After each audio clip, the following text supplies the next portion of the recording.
Its purpose is to train drivers to determine if a vehicle is safe to drive. In order to obtain a commercial driver's license, CDL, a driver must explain to a state examiner what to inspect on the vehicle and why, plus the results of the inspection.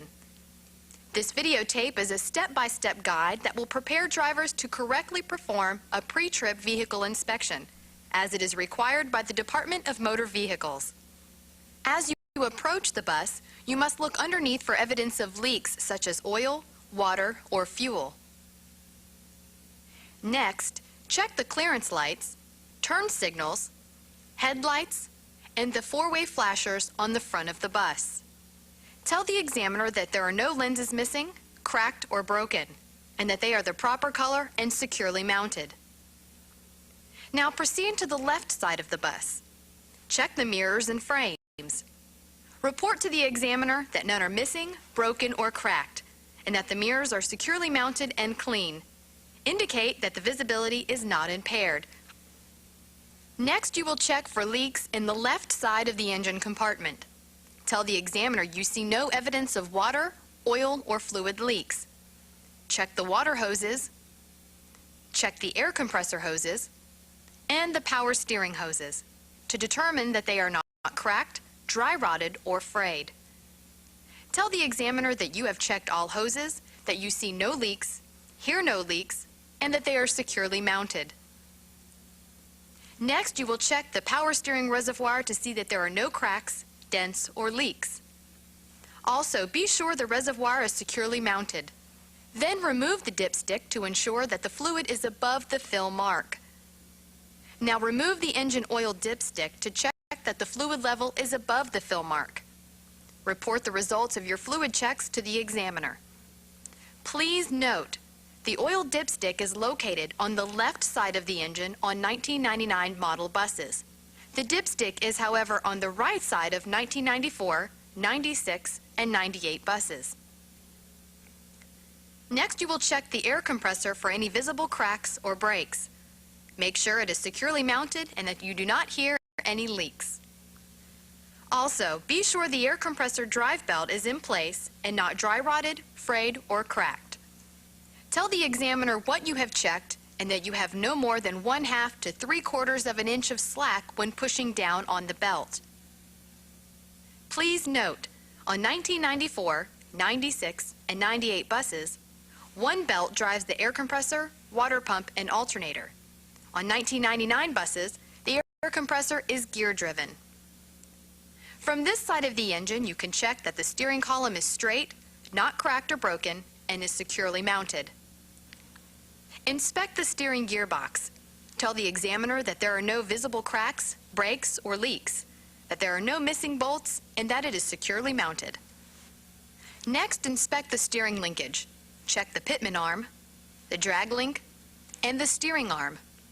Tell the examiner that there are no loose or missing bolts, and that the steering linkage is straight, not cracked or broken, and is securely mounted. Now we will inspect the front suspension system. Inspect the leaf springs to determine that none are missing, shifted, cracked, or broken. Be sure the springs are securely mounted to the front and rear spring mounts.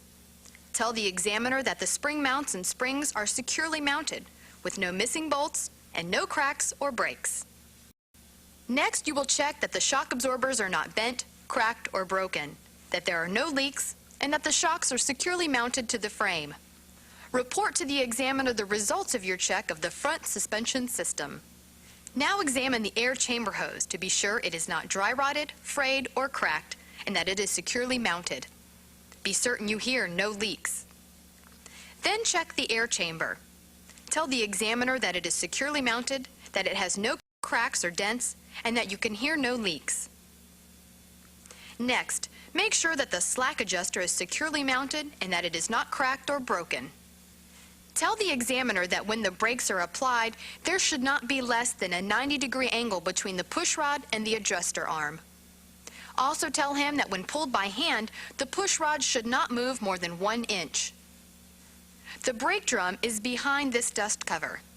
I would examine it to make sure there are no cracks or breaks and that they are securely mounted. Look for evidence of metal shavings through the sight window an indicator that the brake linings are worn thin. Check the inside of the tire rim to see that the rim is not broken, bent, or cracked, and there is no evidence of welded repairs. Now check the inside tire wall for slashes, bubbles, dry rot, cracks, or leaks. Then check the tread of the tire for even wear. And since we're at the front, test to see that there is no less than 4/32 of an inch of tread depth. Now check the outside of the tire wall for slashes, bubbles, dry rot, cracks, and leaks. Then check the outside of the rim for breaks, bends, cracks, and evidence of welded repair. Also make sure it is securely mounted.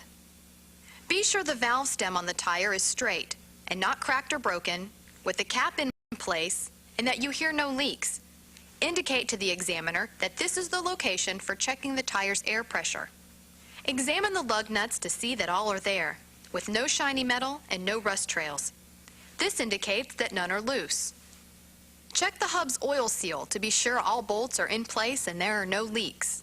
And as on all tests, report the results of checking the brakes, rims, and tires to the examiner. Tell him you do not see or hear any leaks. Now we'll inspect the right side of the engine compartment. Report that you see no oil, water, or fluid leaks. Check the hoses for dry rot, cracks, or frayed surfaces. Tell the examiner you see no leaks, hear no leaks, and all hoses are securely mounted. Check the engine coolant reservoir to see that fluid is visible in the sight window. If there is no sight window, let the engine cool, remove the reservoir cap, and inspect the coolant level. Some newer buses have a clear reservoir, which permits an easy visual check of the coolant level. Report to the examiner that you have checked the level of coolant in the reservoir. Inspect the alternator and water pump. Tell the examiner they are mounted securely and that the belt is not dry rotted, cracked, or frayed. Then test the tension on the belt to see that there is no more than 1/2 to 3/4 inch of slack when pushing down on the belt. Report your test results to the examiner. Please note, on 1999 buses, the water pump is located under the alternator. Also note that on 1994, 96, and 98 buses, you must check the oil level on the right side of the engine. Inspect the exhaust pipe, as much as you can see in the engine compartment, for cracks or dents. Tell the examiner it is securely mounted and shows no evidence of leaks. Inspect the frame from the same location to be sure it is straight and has no holes other than those made by the factory. Be sure there are no cracks or welded repairs. Report to the examiner what you have checked and the results. Next, we'll inspect all the lights and reflectors on the right side of the bus. Tell the examiner that no lenses are missing, cracked, or broken, and that they are the correct color and securely mounted. On the front and sides, the lenses and reflectors are amber in color. Check the fuel filler cap to be sure it is tight and not cracked. Report your inspection results to the examiner. Now we will inspect under the bus from the right side. First, check the fuel tank and cage for any visible damage or deformities. Tell the examiner you see no leaks, that the holding straps and rubber insulation are in place, and that the tank and cage are securely mounted. Inspect the frame and cross members from this location. Tell the examiner all frame sections are straight, there are no holes other than those placed by the factory, and that there are no cracks or evidence of welded repairs. Check the exhaust system from this side view. Tell the examiner you see no cracks or dents, no evidence of leaks, and that the system is securely mounted. Inspect the drive shaft. Tell the examiner it is not bent, cracked, or broken, that the universal joints show no signs of damage or wear, and that they are securely mounted. Next, we will check the rear suspension, brakes, and tires. First, check the air chamber and air chamber hose for the rear wheels. Tell the examiner you hear no leaks, see no cracks or dents, and that the hoses are not cracked, dry rotted, or frayed. Test the slack adjuster at the rear brake. Tell the examiner the adjuster is not cracked or broken and is securely mounted. Remember that when the brake is applied, the angle between the push rod and the adjuster arm should not be greater than 90 degrees. Also state that when the push rod is moved by hand, it should not move more than 1 inch. The rear brake drums are also behind the dust covers. I would check to be sure that there are no cracks or breaks and that they are securely mounted. Tell the examiner you have checked the sight window to see that there are no metal shavings visible, which would indicate the linings are worn thin. Inspect the inside of the rear tire rims. Tell the examiner it is securely mounted, not bent, cracked, or broken, and that there is no evidence of welded repairs. Check for damage on the inside of the tires. Tell the examiner that there are no slashes, bubbles, or evidence of dry rot, cracks, or leaks. Tell him the tire tread has even wear, and since it is a rear tire, that there is no less than 2/32 of an inch of tread depth.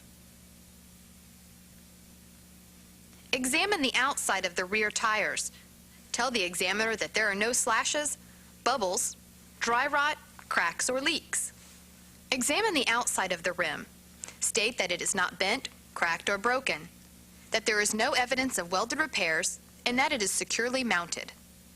Check the valve stem for straightness and no cracks. Be sure the cap is in place. State that if you had a pressure gauge, this is where you would check the pressure. Inspect the lug nuts to see that all are in place, tightened, and that there are no rust trails or shiny metal around them. Make sure the bolts for the rear axle seal are in place. State that they are and that you see no leaks. Now check the rear leaf springs and spring mounts. Tell the examiner that none are missing, shifted, cracked, or broken. Tell him the springs are securely mounted to the front and rear spring mounts, that the mounts are not cracked or broken, that no bolts are missing, and that the mounts are securely attached to the frame. Since the bus has dual wheels on the rear, check between the tires for spacers or debris. Check the rear shock absorbers. Tell the examiner they are not bent, cracked, or broken. State they are securely mounted to the frame and you see no evidence of leaks. Inspect the rear section of the exhaust system and the tailpipe. State that there are no cracks or dents, no evidence of leaks, and that it is securely mounted. Be sure there are no obstructions in the tailpipe. Inspect the frame and cross member. Tell the examiner that they are straight, that you see no cracks or welded repairs, and there are no holes other than factory holes. Now check the lights and reflectors at the rear of the bus. Tell the examiner that none are missing, cracked, or broken, that they are the proper color, and they are securely mounted. Inspect the emergency door. Tell the examiner that it opens and closes freely, and that the hinges are not cracked, broken, or missing. Please note, on 1994 model buses, there is also an emergency exit door on the left side that must also be checked. Now we will proceed to the interior of the bus. Test the passenger entry door, state that it opens and closes freely, and that no hinges or bolts are missing, cracked, or broken. Inspect the entryway. Tell the examiner that the stepwell handrail and light are in place and not cracked or broken, and that the mats are securely in place and not worn or torn. Check that the fire extinguisher and 3 emergency triangles are securely mounted. Be sure the extinguisher pressure is on the green zone on the meter, and that the inspection sticker is current. State the results to the examiner and tell him that spare fuses, if carried, are stored in the glove box. Please note, on 1996 to 1998 model buses, the fire extinguisher is stored in a compartment above the window to the left of the driver's seat. Fasten your seatbelt and check the bus operating systems. Place the gear shift in neutral. Set the parking brake. Ask the examiner for the key. Then start the engine and check that the oil pressure is rising. Check the mirrors to see that they are adjusted correctly for you. Visually inspect the windshield for cracks or breaks and to see that it is free of any obstructions. It is okay that the safety inspection sticker is in the lower left corner. Turn on the windshield wiper switch and check for correct operation in the high and low position. Activate the windshield washer. If the wiper cleans the glass, the tension is correct. Turn off the wipers and check the blades for dry rot or frayed edges.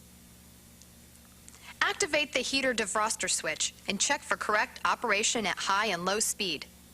Check for airflow against your hand.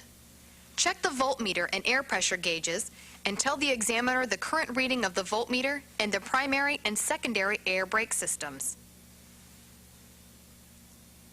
Proceed to the air brake system test number 1.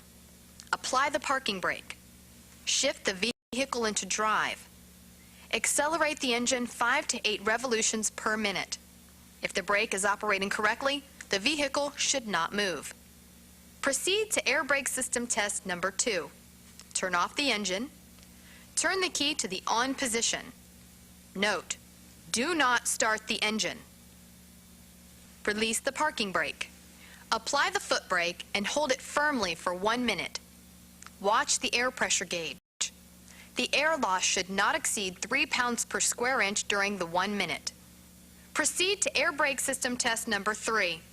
Be sure the parking brake is released. Pump the brake pedal continuously to release the air pressure. At 60 psi, the alarm system buzzer and indicator light should activate. Report to the examiner that you hear and see the brake system alarm is activated. Continue pumping the brake pedal. Between 40 psi and 0 psi, the emergency brake should be automatically activated. At this time, start the engine and allow the air pressure to build up in the system. The alarm and indicator light should deactivate at 60 psi. Report the results of the test to the examiner. Next, check the steering wheel for play. There should be no more than 2 inches of play in the wheel. Test the operation of the horn. Now turn on the headlights and check the operation of the indicators for high beam lights, the left and right turn signals, and the 4-way flashers. Ask the examiner to step outside the bus and assist you in checking the operation of the lights. You must explain what you will be checking, front and rear. Tell the examiner you will sound the horn when you are finished with the check of the front and rear lights. Test the headlights, high and low beam, the left and right turn signals, the 4-way flashers, then blow the horn. Now test the lights on the back of the bus. Check the clearance lights, the left and right turn signals, then the 4-way flashers, the tail lights and brake lights, and blow the horn. Proceed now to check the seat cushions and backs to see that none are cut, worn, or torn, and that the frames are securely mounted and not cracked or broken. Next, identify to the examiner the emergency windows and doors. State that the emergency door opens and closes freely, and that the alarm activates when it is open and deactivates when it is closed. Demonstrate the same test of an emergency window for the examiner. Identify the location and method of operation for the emergency roof hatches. Return to the driver's seat. Tell the examiner that you have concluded the pre-trip inspection and ask for further instructions.